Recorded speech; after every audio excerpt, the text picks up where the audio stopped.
Why did you throw the towel at Danny Ainge? We've been up 3-1 against Phoenix, and we came back to win that series. Mario Elie, my boy. Danny Ainge takes the ball out.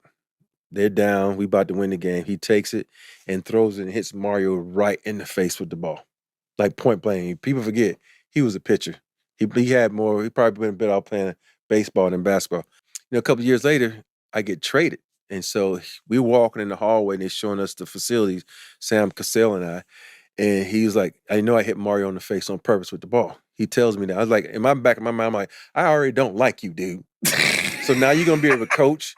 And so now all this animosity is starting to build up. We were in Chicago and we were talking, we got beat by like 40 by Chicago. And we were like, well, our offense. And I says, you know what? Can I say something?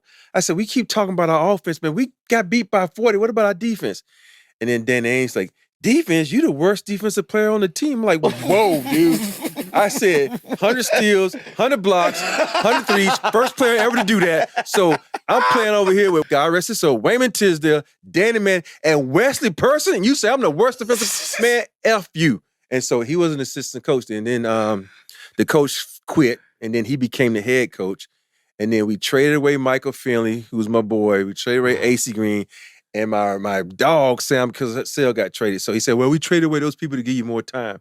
So we go to Boston. I get a steal. I get a dunk. And I get something. I had 3 great plays in a row. And all of a sudden, he subs me for Danny Manning. I said, dude, I'm playing good. He said, man, go sit your ass down at the end of the bench. And I walked. I said, and I'm like, what did this mother say? I got up and I said, what did you fucking say to me? Excuse my language. And he said, man.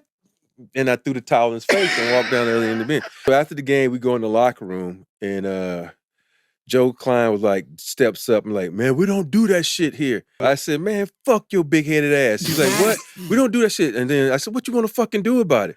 And so he jumps up, and then Mark Brown, Chucky Brown, they got traded me from Houston. So we all jump up. So basically the 3 Houston guys about to fight all the guys that were from Phoenix that we played during the playoffs. So that was going on. God. And the only thing that saved me was, I love this guy, God rest his soul, too, Paul Silas. Wow. Paul Silas, calm down, Rob. Let's go in the back and let's just chill. So we went back and chill.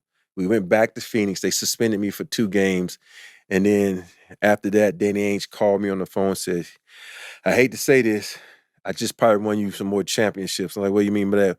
We just traded you to the Lakers. Oh, my goodness. And I was like, yes! I hung up the phone. I didn't even know. I didn't ask who I was traded with, who I was traded for.